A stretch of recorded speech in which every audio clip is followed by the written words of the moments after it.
¡Feliz Navidad! Por favor, no se nos olvide, todavía estamos en el tiempo de Navidad. No vayan a estar como esos comerciales que he oído en donde ya están anunciando todo para el 14 de febrero. No, espérate, seguimos en Navidad y hay mucho que seguir profundizando en este tiempo de Navidad. El solo hecho de detenernos ante el asombro de imaginar que Dios ha querido hacerse hombre, igual que tú, igual que yo, es ya un desbordamiento de amor. Una vez hace mucho tiempo yo dije esto: si Dios se hizo hombre, si Dios se hizo humano, es porque seguramente encontró algo bueno en el ser humano que merezca ser salvado. Tú ya descubriste qué es lo que hay en ti, de lo cual Dios se ha enamorado. Yo creo que este tiempo de Navidad, sí, un tiempo para contemplar el nacimiento, un tiempo para ver y adornar la casa con foquitos de Navidad y todo eso es algo muy bonito, pero el contemplar ese niño recién nacido, que es Dios, debiera de ayudarnos a contemplarnos también nosotros y preguntarnos: ¿qué ha mirado Dios en mí? ¿Qué ha hecho que me amara tanto, que me ame tanto, que ha querido hacerse igual que uno como yo, para después morir y salvarme a mí? Pues el centro de la Navidad está precisamente en que Dios quiere salvarnos, en que Dios quiere redimirnos. Te invito a que en esta ocasión, cuando escuchemos el Evangelio, que es continuación del Evangelio de ayer, y ayer meditábamos en Juan el Bautista, en Yo no soy. ¿Tú ya descubriste quién eres? Pues bien, el Evangelio del día de hoy ahora parece que va en la dirección de Yo no soy, ¿y quién es Él? O yo ya sé quién soy, y también yo ya sé quién es mi hermano. Escucha con atención lo que el Evangelio nos dice. En aquel tiempo vio Juan el Bautista a Jesús, que venía hacia él, y exclamó: Este es el Cordero de Dios, que quita el pecado del mundo. Este es aquel de quien yo he dicho: el que viene después de mí tiene precedencia sobre mí, porque ya existía antes que yo. Yo no lo conocía, pero he venido a bautizar con agua para que Él sea dado a conocer a Israel. Entonces Juan dio testimonio: vi al Espíritu descender del cielo en forma de paloma y posarse sobre él. Yo no lo conocía, pero el que me envió a bautizar con agua me dijo: aquel sobre quien veas que baja y se posa el Espíritu Santo, ese es el que ha de bautizar con el Espíritu Santo.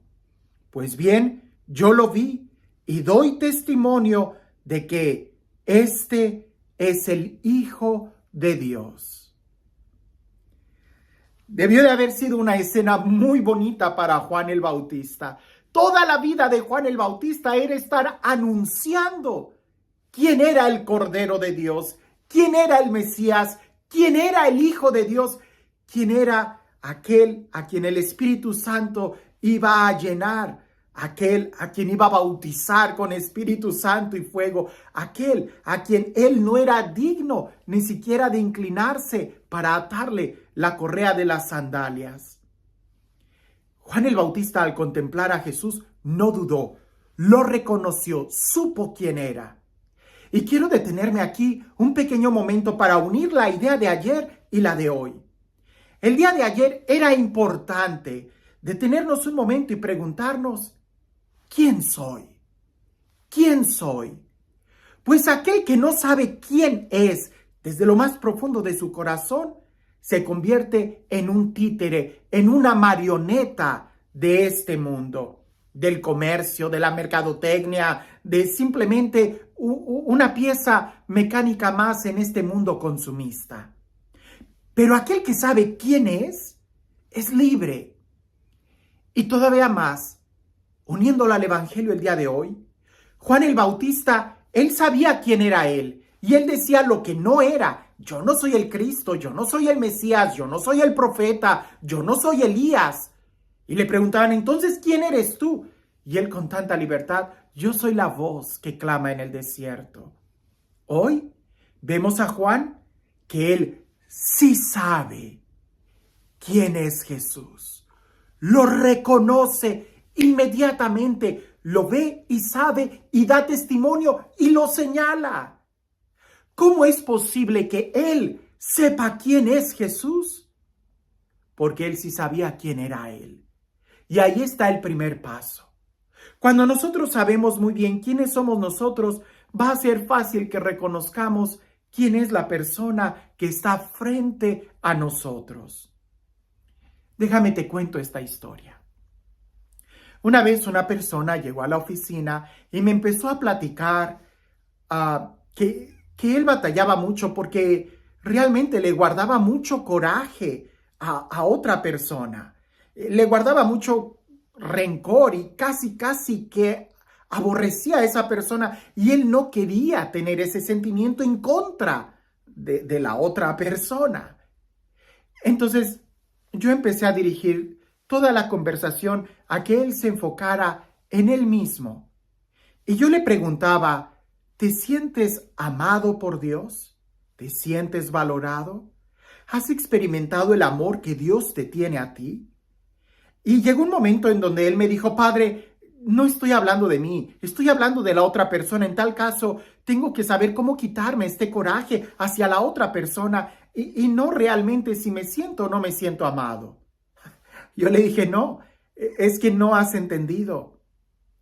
Cuando tú te sientas plenamente amado por Dios, va a ser fácil que tú ames a tu hermano. Porque cuando tú veas cuánto te ama Dios a ti, a pesar de quién eres tú, de tus limitaciones y de tus defectos, va a ser fácil poder entender que Dios también ama a tu hermano con sus limitaciones y sus defectos, y será en el mismo amor que tú sientes que lo vas a poder amar.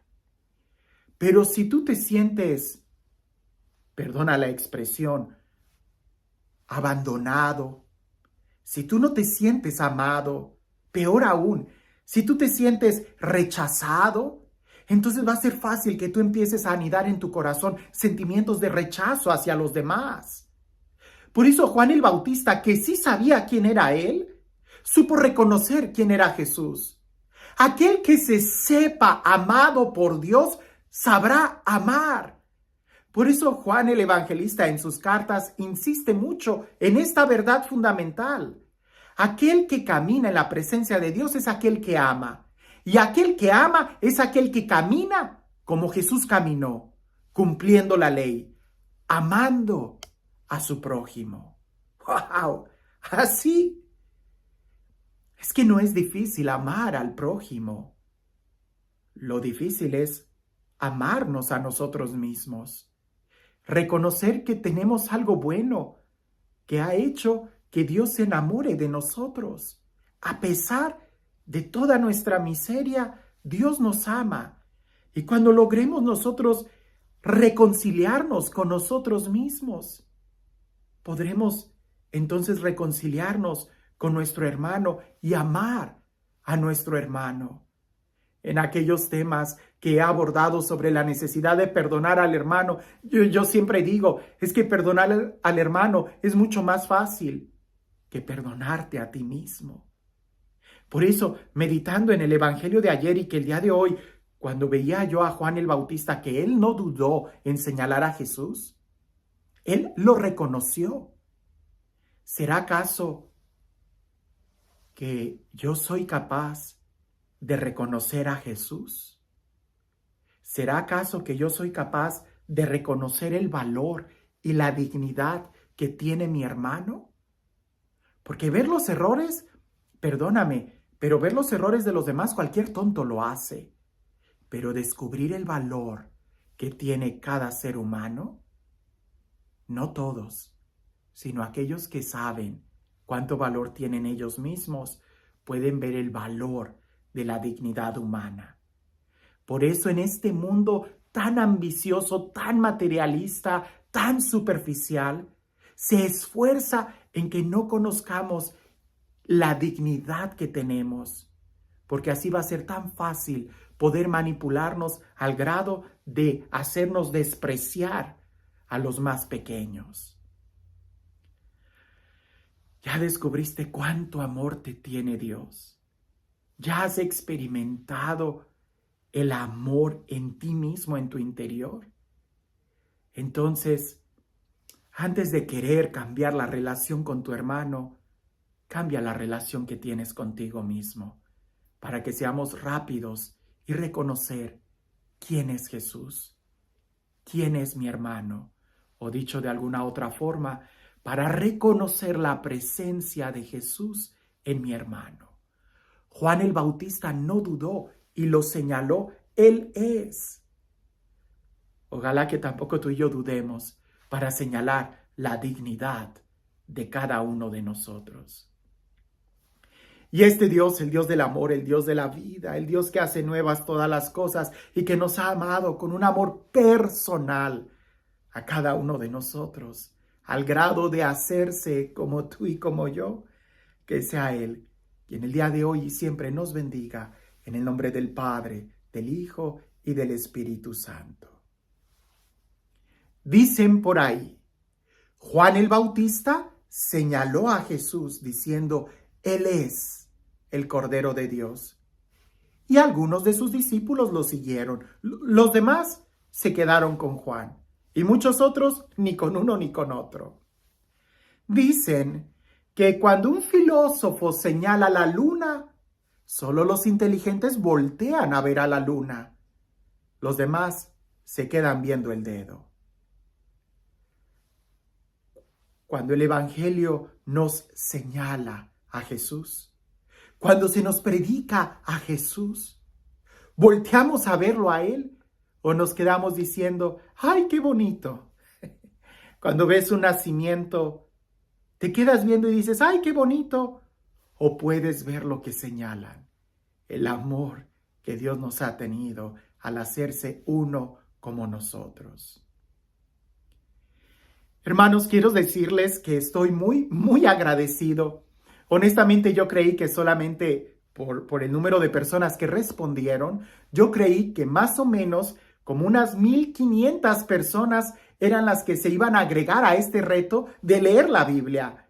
Hoy me doy cuenta que en el primer día son a esta hora, en el primer día han sido casi cerca, un poco más de 20,000 personas las que han tomado este reto. Pero ya en el segundo día he visto que ha sido casi la mitad. Tengo la esperanza que continúen. Apóyense unos a otros en este propósito de leer la Biblia. Qué bueno que escuches el audio, porque mientras más nos empapemos, más fácil va a ser poder recordarla. Es una lectura. Recuerda que voy a estar dando algunas pequeñas cápsulas antes de cada libro para más o menos situarnos y que sea fácil el poder recordar en dónde estamos o cuando le escuchemos después. Pero ahorita es una lectura. Si Dios lo concede, quizás más adelante podremos agarrar un estudio más serio de cada libro, como el que había hecho yo en Hechos de los Apóstoles. Pero ahorita este año es lectura. Y alguien me dijo hace mucho tiempo la regla de 3, así fue como la llamó y te lo recuerdo. 3 días es lo que nos dura el ánimo, la emoción de iniciar algo nuevo. Después de 3 días como que desaparece. Pero si continuamos, en 3 semanas logramos construir el hábito. Y después de 3 meses empezamos a ver los cambios. Pero después de 3 años es cuando saboreamos los frutos de haber iniciado este cambio en nuestra vida. Leer la Sagrada Escritura definitivamente va a cambiar muchos corazones. Y te lo digo, yo como sacerdote que la he leído no sé cuántas veces, Al haber hecho este reto contigo y al estar leyéndola en voz alta, eso sí, nunca lo había hecho, de leerla en voz alta, toda la Biblia leerla en voz alta, nunca lo había hecho, de manera en silencio, sí, sí, mucho, pero he experimentado tanta fuerza, he experimentado tanto amor, deseos de orar, de profundidad. Pudiera decirte muchas cosas, pero hazlo tú, anímate. Yo sé, leer los evangelios son los capítulos más largos. Habrá algunas sesiones que tendremos casi 30 minutos, pero te aseguro, la mayoría de las sesiones estamos hablando de unos 17, 18 minutos al día, 20, con sus excepciones, sobre todo al principio, de casi 25, 30 minutos. Pero no te desanimes. Sigamos adelante. Después de 3 semanas verás que va a ser mucho, mucho más fácil. Animémonos unos a otros, que yo, y no les miento, he estado orando por todos los que se unieron a este reto, que nos conceda Dios llegar al final y poder experimentar y ver los frutos de leer la Sagrada Escritura, palabra de vida en nuestra vida. Has estado en la celebración eucarística que he estado celebrando y seguiré pidiendo por ti, como espero que también pidan por mí y unos por otros, todos los que nos unimos a este reto, para que nos animemos y lo concluyamos. Leer la Sagrada Escritura completa en un año y después veremos qué más puertas se nos van abriendo. Que el Señor te bendiga abundantemente.